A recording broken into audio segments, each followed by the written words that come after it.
नमस्कार, बहुत स्वागत है आपका छत्तीसगढ़ के नंबर 1 बुलेटिन में। मैं हूं आपके साथ ऋतु ज्ञानवानी। सबसे पहले बात, दुर्ग की 50 लाख की चोरी का खुलासा हुआ है। बता दें आपको, पुलिस ने 2 आरोपियों को गिरफ्तार किया है। व्यापारी से ये चोरी हुई थी, सोने के बिस्किट चोरी हुए थे। सीसीटीवी से आरोपियों की पहचान हुई और अब जाकर के दोनों की गिरफ्तारी भी हो चुकी है। ये बड़ी जानकारी इस वक्त आपको दे रहे हैं। व्यापारी से ये चोरी की घटना हुई थी और अब इन चोरों की गिरफ्तारी हो चुकी है।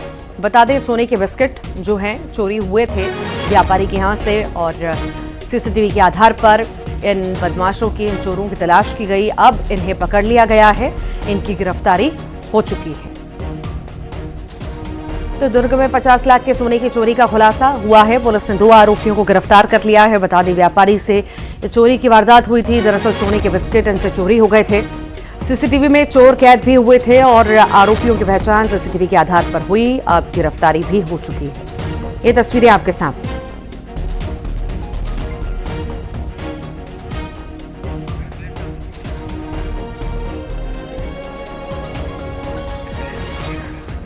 और ज्यादा जानकारी के लिए सहयोगी मिथिलेश हमारे साथ जुड़ गए हैं। मिथिलेश, व्यापारी से ठगी कहें, चोरी कहें, हुई थी, सोने के बिस्किट चुरा लिए गए थे। अब गिरफ्तारी आरोपियों की हो चुकी है। निश्चित रूप से पुलिस ने 2 आरोपियों को गिरफ्तार किया है। काफी शातिराना अंदाज में इन्होंने चोरी की घटना को अंजाम दिया था। पहले तो ये जो चोर है वो सराफा व्यवसायी जो है उसको पीछा कर रहे थे, उसकी निगरानी कर रहे थे। जब वो होटल में खाना खाने के लिए गया, उसके डिक्की में 750 ग्राम सोने के बिस्किट रखे हुए थे और गाड़ी को वहीं पे लॉक करके वो जब खाना खाने के लिए गया, उसको देखते हुए लोगों ने मौका देखते ही वहां से वो उस वाहन सहित सोने की चोरी कर ली थी और फरार हो गए थे। इस घटना के बाद में पुलिस को ये पता चला कि सीसीटीवी कैमरे में 2 आरोपी नजर आ रहे थे और उनकी कुछ तलाशी जब उनको पता साझी की गई तो उनकी पहचान भी हुई, जिसके बाद में पुलिस लगातार उनकी तलाश कर रही थी। इसी बीच में आरोपियों के वाइशप दुर्ग के पास में होना पता चला। पुलिस ने जब उनको हिरासत में लेकर पूछताछ की तो सारे मामले का खुलासा हो गया। तो एक बड़ी सफलता पुलिस को प्राप्त हुई है। 2 आरोपियों को पुलिस ने गिरफ्तार किया और सोने के जो बिस्किट थे उसको भी जब्त कर लिया गया है। ठीक, बहुत बहुत शुक्रिया मिथिलेश। तो बोलना है कि मार्केट में इनका व्यापार अच्छा नहीं चल रहा था। ये सब भी गोल्ड सोने के ही काम करते हैं और इनके ऊपर करीब 30, 35, 40 लाख की देनदारी यहाँ चल रही हैं। सभी भारी कर्ज में डूबे हुए हैं। उसको देखते हुए, चूंकि जस्ट बगल की शॉप थी, उसकी दुकान पे इन्होंने रेगुलर नजर रखी, उस लड़के की मूवमेंट पे नजर रखी और जितना वो गोल्ड लेके निकलता है उस पे नजर रखी। साथ ही साथ उसके स्कूटी की जो चाबी भी मिसिंग हुई थी उसको भी इसने मिसप्लेस करके छुपाया ताकि उससे उसको चोरी में मदद मिली। और तो टोटल एक प्लान्ड वे में इसने मतलब इस चोरी को अंजाम दिया है। बिलासपुर के जिला शिक्षा अधिकारी टीआर साहू के यहां पर आज एसीबी ईओडब्ल्यू की टीम छापा मारने पहुंची। साहू के बिलासपुर स्थित सरकारी आवास कवर्धा में उनके पैतृक निवास और सरकारी दफ्तर पर तलाशी ली गई। एसीबी और ईओडब्ल्यू टीआर साहू को उनके दफ्तर ले गई, जहां पूछताछ के बाद उन्हें छोड़ दिया गया। एसीबी की टीम ने आय से अधिक संपत्ति की शिकायत पर यह छापा मारा। कार्रवाई के बाद डीओई टीआर साहू ने न्यूज 18 से खास बातचीत की। इस दौरान उन्होंने बताया कि झूठी शिकायत पर उन्हें षड्यंत्र के तहत फंसाया गया। तलाशी के दौरान एसीबी को कुछ भी नहीं मिला है। ठीक है। बिलासपुर में एसीबी की टीम की कार्रवाई देखने को मिली। इस कार्रवाई के दौरान टीआर साहू जिला शिक्षा अधिकारी के घर ये टीम सुबह तड़के पहुंची थी और क्या कुछ मिला, क्या कुछ उस टीम ने हासिल किया यहां से, इस पूरे मामले को लेकर हमारे साथ सीधे तौर पर टीआर साहू जी है जुड़े हुए हैं, उनसे जानेंगे। सर, कितने बजे ये टीम आई थी, कितने सदस्यीय टीम थी? लगभग 6:45 बजे सुबह यहाँ टीम आई थी और लगभग 7 सदस्य थे वो लोग। और आते ही उसने अपना परिचय दिया और परिचय देकर कागज दिखाकर उसने कहा कि हम जांच करेंगे। तो जांच किए, सभी चारों रूम की अच्छी तरह से जांच किए। जांच करने के बाद वो संतुष्ट हुए। अपना कागजात में कुछ लिखा पढ़ी करने के बाद तो बोले कि हम ऑफिस का भी चेक करना चाहते हैं। तो ऑफिस ले गया, ऑफिस खुलवाया। वहाँ भी मेरे चैम्बर का ताला लगा था, उसको खुलवाकर सभी कागजात वगैरह जो भी फाइल वगैरह है उनको अच्छी तरह से उसने टटोला, जांच किया। कवर्धा स्थित आपके पैतृक मकान में भी दबिश दी गई, एक साथ हाँ, पता चला है कवर्धा भी दबिश दिए हैं, चूंकि कवर्धा मेरा पैतृक स्थान है, मूल स्थान है। इसमें बिल्कुल षड्यंत्र कर रहे हैं लोग, जैसा कि ये विभागीय लग रहा है, विभागीय तौर पर कुछ लोग क्या है पीछे पड़े हुए हैं। चलिए, ये हमारे साथ है टी आर साहू, जिला शिक्षा अधिकारी हैं बिलासपुर के। इनका तो साफ तौर पे कहना है कि जो टीम यहाँ पर आई थी वो बैरंग लौटी है, लेकिन ये देखने वाली बात होगी जब एसीबी की टीम इस पूरे मामले की जांच करेगी। जांच में जो दस्तावेज उन्होंने इकट्ठा किया है उसमें क्या कुछ निकल कर सामने आता है, फिलहाल देखने की वाली बात होगी कि एसीबी की टीम इस पूरे मामले को किस तरीके से खुलासा करेगी। बिलासपुर से न्यूज 18 के लिए उमेश मौर्य। खबर दुर्ग से है। यहां चौथी मंजिल से लिफ्ट सीधे नीचे गिर गई। भिलाई के वैशाली नगर के शकुंतला अपार्टमेंट की यह घटना है। जिस वक्त हादसा हुआ लिफ्ट में लोग थे और 2 लोगों को गंभीर चोटें भी आई हैं। घायलों का शंकराचार्य अस्पताल में इलाज चल रहा है। बताया जा रहा है कि 4 मंजिल से लिफ्ट सीधे नीचे गिरी। बिल्डिंग में रहने वालों ने इसके लिए बिल्डर को दोषी ठहराया। उनका कहना है कि मकान में जाने के बाद बिल्डर ने कभी भी सुध नहीं ली। भिलाई के वैशाली नगर में शकुंतला अपार्टमेंट में ये पूरी घटना घटित हुई है।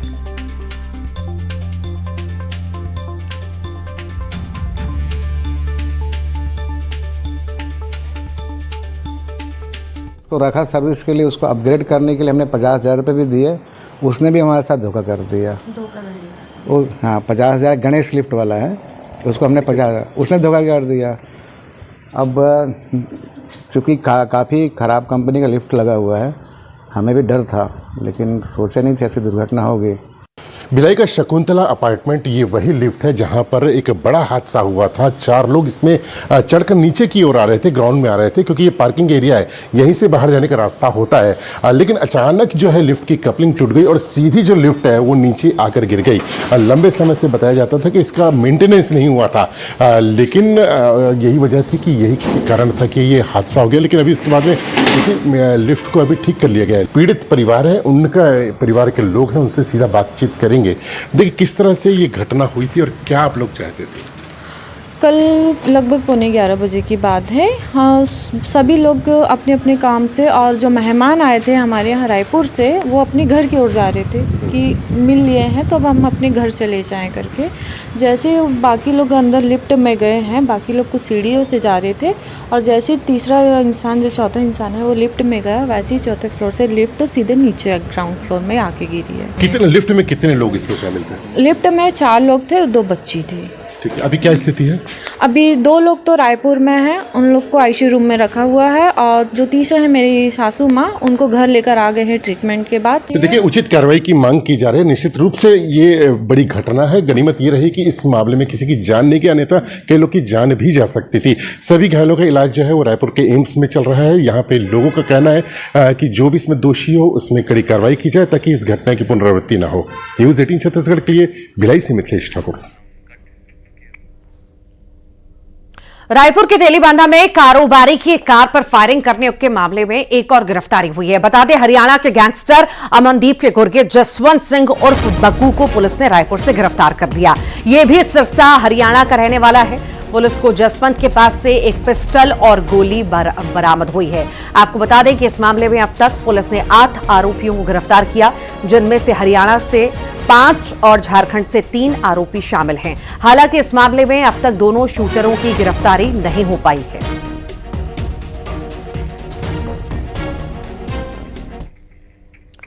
कोरिया में नाबालिग से गैंगरेप हुआ है। स्कूल से घर जा रही छात्रा को शिकार बनाया गया। 3 आरोपियों ने वारदात को अंजाम दिया।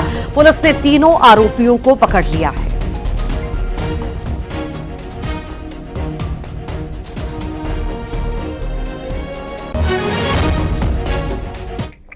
नारायणपुर में सुरक्षा बलों और नक्सलियों के बीच मुठभेड़ हुई। बता दें आपको, सुरक्षा बलों को कच्चा पाल की पहाड़ियों पर नक्सलियों की मौजूदगी की खबर मिली थी। जवानों को रवाना किया गया। जवान जब यहां पहुंचे तो नक्सलियों ने फायरिंग शुरू कर दी। जवानों ने जवाबी कार्रवाई की और गोलियां बरसाई। नक्सलियों ने जब जवानों को भारी पड़ते देखा तो मौके से भाग खड़े हुए। सर्चिंग अभियान के दौरान जवानों ने यहां से 2 5-5 किलो के बरामद किए और फिर इन्हें डिफ्यूज कर दिया।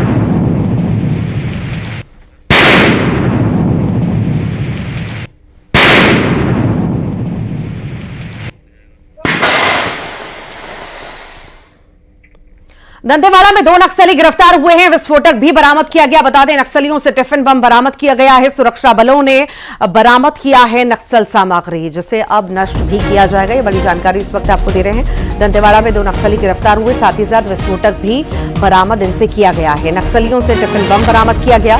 सुरक्षा बलों ने नक्सल सामग्री बरामद की है, साथ ही साथ नक्सलियों की गिरफ्तारी भी हुई है। 2 नक्सली गिरफ्तार हुए हैं।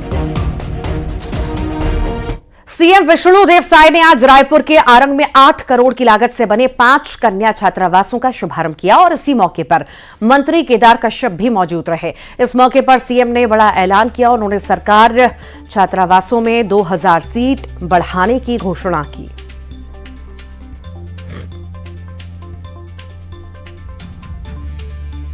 प्रदेश के लिए हमारे मंत्री जी कहते हैं कि 2000 सीट की वृद्धि किया जाए। हर क्षेत्र से महंगा थे छात्रावास मन में, हमारे बेटा बेटी मन पर सीट के कमी होते, तो हमारे मंत्री जी कहते हैं कि 2000 सीट की घोषणा कर दो, है ना। तो पूरे प्रदेश में जहां भी मांग आई तो आज 2000 सीट की घोषणा हमन करत हन, एकर वृद्धि हमन आगे आने वाला समय में करबो।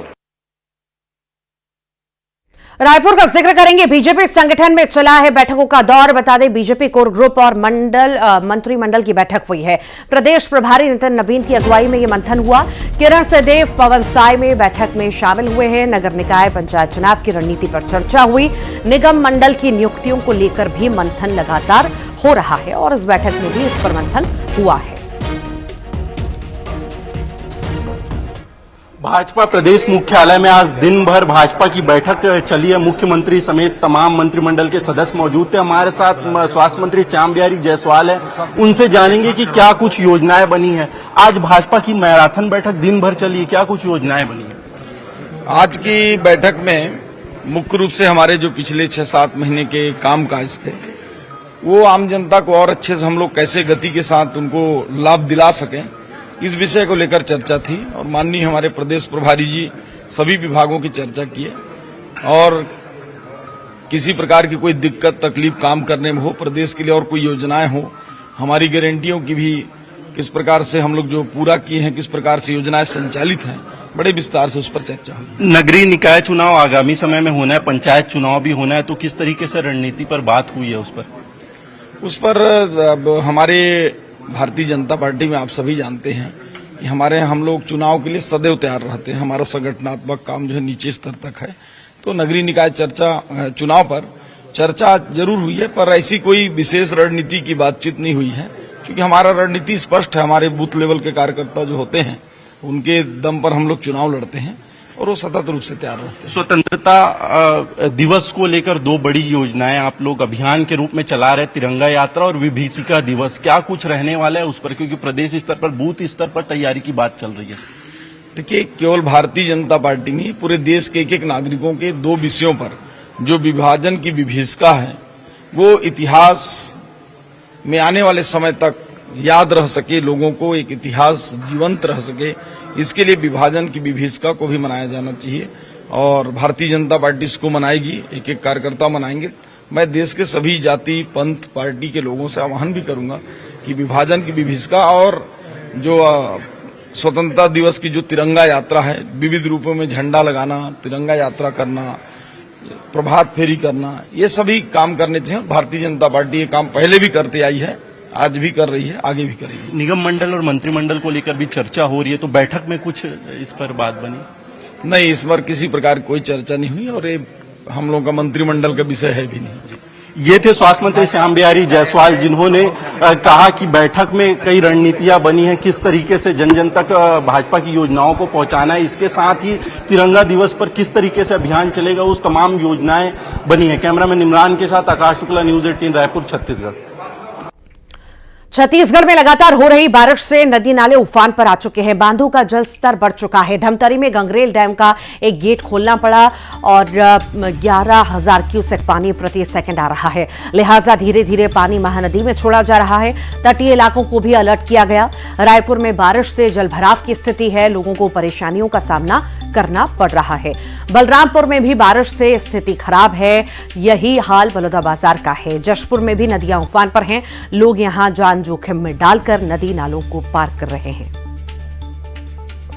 ये 6 तस्वीरें आपके टेलीविजन स्क्रीन पर किस तरह से आफतकाल आ चुका है बारिश की वजह से, जगह जगह जलभराव की स्थिति। सुकमा में बारिश के चलते जनजीवन पूरी तरह से प्रभावित है। यहां एक मरीज को खाट पर ले जाया गया। पाला मड़गू गांव जाने वाले रास्ते का नाला भरा हुआ था, जिससे यहां एम्बुलेंस नहीं पहुंच पाई। ग्रामीण को चारपाई पर लादकर मरीज को एम्बुलेंस तक ले गए, जिसके बाद उसे दोरनापाल अस्पताल पहुंचाया गया। उसको उल्टी दस्त की शिकायत थी। तो वहीं दूसरी तस्वीर कोरिया की है, जहां पिछले 3 दिनों से बारिश हो रही है, जिसकी वजह से लोगों को भारी परेशानियां हो रही हैं। नदी नाले उफान पर आ चुके हैं।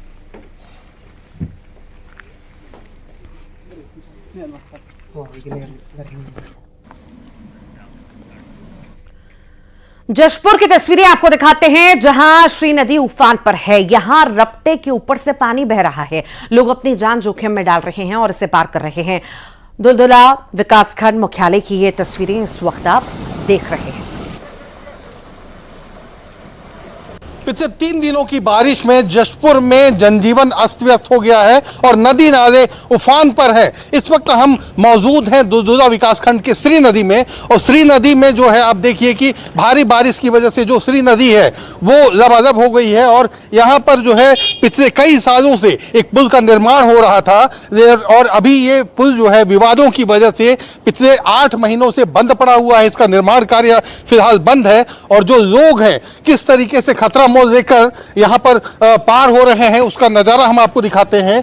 अमूमन बारिश के दिनों में रोज की होती है, और यहाँ के जो लोग हैं वो लगातार रोज इसी तरीके से खतरा मोल लेकर इस नदी के उस पार जाते हैं। और लगभग इस नदी के उस पार 28 ग्राम पंचायत हैं जो दुलदुला विकासखंड के अंतर्गत आते हैं। कि अभी जो है थोड़ा पानी कम है, लेकिन लोगों के मुताबिक यहाँ पर जो है इससे ज़्यादा पानी होता है। और इसी पानी के बीच से जो स्कूली बच्चे हैं, छोटे छोटे बच्चे, वो खतरा मोल लेकर स्कूल आना जाना करते हैं, और इस दौरान कोई भयावह हादसा भी हो सकता है। बहरहाल अब देखना होगा कि इस पुल का निर्माण कब शुरू हो पाता है और स्थानीय लोगों को कब तक राहत मिल पाती है। दीपक सिंह, न्यूज़ 18 छत्तीसगढ़, जशपुर।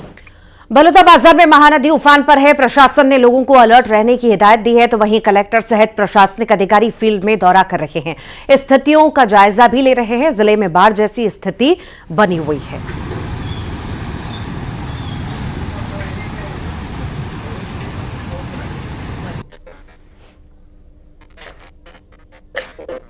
बलौदाबाजार जिले के कई इलाकों में लगातार 2 दिन से बारिश हो रही है। बारिश के चलते प्रशासनिक अफसर तैनात में लगे हुए हैं। पहले नज़ारा दिखाना चाहता हूं किस तरह से जो पुल पुलियों में पानी की स्थिति है, देख सकते हैं। बलौदाबाजार के कई जगहों पर पुल पुलियों में पानी चलने की ऐसी स्थिति आती है तो प्रशासन लगातार अलर्ट रहती है। अभी आपको बता दें कि पिथौरा बया मार्ग है, जहाँ पर पुलिये के ऊपर पानी चल रही है। हमारे साथ कसडोल के SDM और CO यहाँ पर मौजूद हैं, उनसे जानते हैं सर किस तरह से व्यवस्था प्रशासनिक टीम द्वारा अब तक की गई है। हमारे फील्ड में पटवारी हैं, सचिव हैं, लगातार उनके माध्यम से ऐसे जो चिन्हित स्थान है जहाँ पर कि लोगों का आवागमन होते रहता है और पुल पुलिया हैं, पानी ऊपर चढ़ते रहता है, तो हम लगातार निगाह रखे हुए हैं। खुद अपन विजिट भी कर रहे हैं, और जैसे ही पानी ऊपर जा रहा है हम बैरिकेटिंग की भी सुविधा रखे हैं, तो बैरिकेटिंग करवा के लोगों का आवागमन रोक रहे हैं वहाँ पर। सर जो प्रमुख नदियों की बात करते हैं, इस इलाके में कौन कौन सी नदियाँ हैं, उसको लेकर कैसी तैयारियाँ? इस इलाके में मुख्य रूप से नदियां हैं। एक महानदी है, एक जोक नदी है। वो मुख्य रूप से वही दोनों भरते हैं, बाढ़ उन्हीं में ज़्यादा आती है। हालांकि अभी हम उसमें नज़र बनाए हुए हैं, अभी वो खतरे के निशान से बहुत नीचे बह रहा है। जब ऐसी स्थिति आती है तब हम तत्काल वहाँ पर शेल्टर बनाते हैं, और जिस गांव में पानी घुसता है उस गांव में अलर्ट करके सचिवों के माध्यम से और पटवारी साहब के माध्यम से हम वहाँ पर व्यवस्था करवाते हैं। सर, गंगरेल बांध छूटने की तैयारी है, कलेक्टर द्वारा आदेश भी जारी किया गया, उसको लेकर किस तरह से तैयारी है नदी किनारे लोगों के लिए? गांव में सभी जगह मुनादी करवा दिया गया है। 5000 क्यूसेक पानी छोड़ने का वहाँ से लेटर भी मिला है। तो सभी तैयारियां हैं हमारी। हमारे यहाँ 2 गांव हैं, 3 गांव हैं, थरीडी है, नारायणपुर है, करवे है, जहाँ पर आबादी क्षेत्र में पानी आता है। बाकी तो आबादी क्षेत्र से दूर गाँव है, तो उन गाँव में लगातार मुनादी किया जा रहा है। लोगों को नदी में जाने के लिए मनाही है वहाँ पर, कि नदी में ना जाएं मछली मारने के लिए या किसी और कार्य से। देख सकते हैं हमारे साथ प्रशासन की टीम ने बातचीत की। उनका साफ तौर पर कहना है कि जिले में गंगरेल बांध छोड़ा जाएगा, और अगर बाढ़ की स्थिति आती है तो हर जगह अलर्ट है, मौजूद हैं। और आइए अब देखेंगे खबरों का 2020।